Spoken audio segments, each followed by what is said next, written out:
Hello guys, আসসালামু আলাইকুম। তোমরা সকলে কেমন আছো? আশা করি তোমরা সকলে ভালো আছো। আমিও আল্লাহ দয়ায় খুব ভালো আছি। তো তোমাদের সঙ্গে আজকে আমি একটা চাউমিন রেসিপি শেয়ার করছি। খুব সহজে এভাবে তোমরা চাউমিনটা বানাতে পারবে। তো প্রথমে আমি গ্যাস অন করে নিয়েছি, জল গরম করতে দিয়েছি, এতে একটু লবণ দিয়েছি। জল ফোটা অবধি অপেক্ষা করতে হবে। জলটা ফুটে গেলে চাউমিনটা দিয়ে দিতে হবে। চাউমিনটা দিয়ে দিয়েছি। তো এখন আমি একটু নাড়াচাড়া করে নিয়েছি। দেখবে চাউমিনটা হয়ে গেলে, সিদ্ধ হয়ে গেলে নামিয়ে নিতে হবে। তো এখানে আমি ডিমগুলো নিয়ে একটু মজা করছিলাম, খুব সুন্দর লাগছে দেখতে। তো আমি একটু পেঁয়াজ, একটু শুকনো মরিচ কেটে নিয়েছি, কারণ আমাদের বাড়িতে কাঁচা মরিচ ছিল না। এদিকে কড়াই গরম করে কড়াইয়ের মধ্যে তেল দিয়ে দিয়েছি।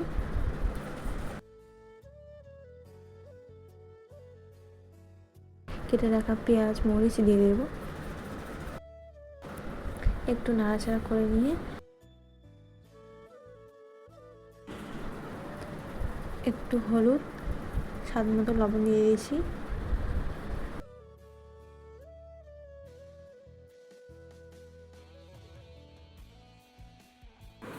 তো মা রান্নার একটু মশলা ছিল, সেগুলো আমি দিয়ে দিয়েছি।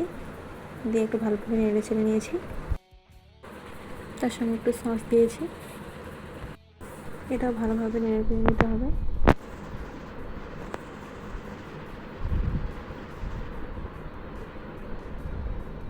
এরপর আমি আগে দুটো ডিম দিয়ে দিয়েছি। ডিমটা ভালোভাবে ভেজে নিতে হবে।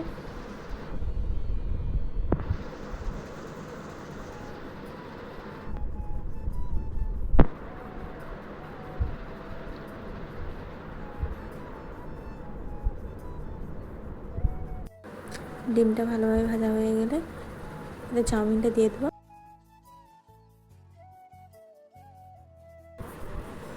এবার খুব ভালো করে নেড়ে চেড়ে নিতে হবে। চাউমিনটা একটু ভাজা ভাজা করে নিতে হবে।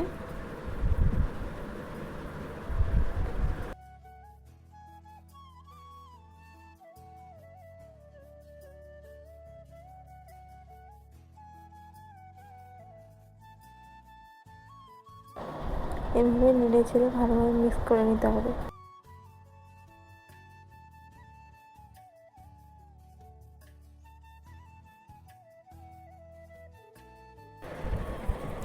এটা দেখো খুব সুন্দর লাগছে দেখতে। এভাবে তোমরা দেখবে, বানিয়ে খুব সুন্দর লাগবে। তো আমি একে একে 5টা প্লেটে চাউমিনগুলো নিয়ে নিয়েছি, কারণ আমরা বাড়িতে 5টা সদস্য আছি। তো একটু দেখতে সুন্দর হওয়ার জন্য দোকানের মতো একটু সস দিয়ে দিয়েছি সবগুলোতে।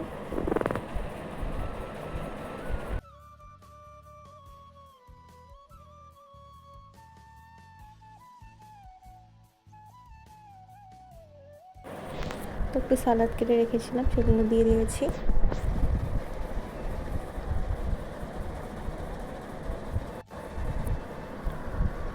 সবগুলোতে দেওয়া কমপ্লিট হয়ে গেছে।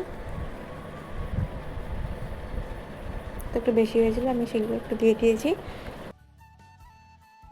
তো দেখো, লাগছে না দোকানের মতো? এভাবে তোমরা বানিয়ে দেখো, খুব সহজে তাড়াতাড়ি বানানো হয়ে যাবে, একদম দারুণ। তো আবার দেখা হবে নেক্সট ভিডিওতে। তো ভিডিও ভালো লাগলে like comment share and subscribe করতে ভুলো না জানো।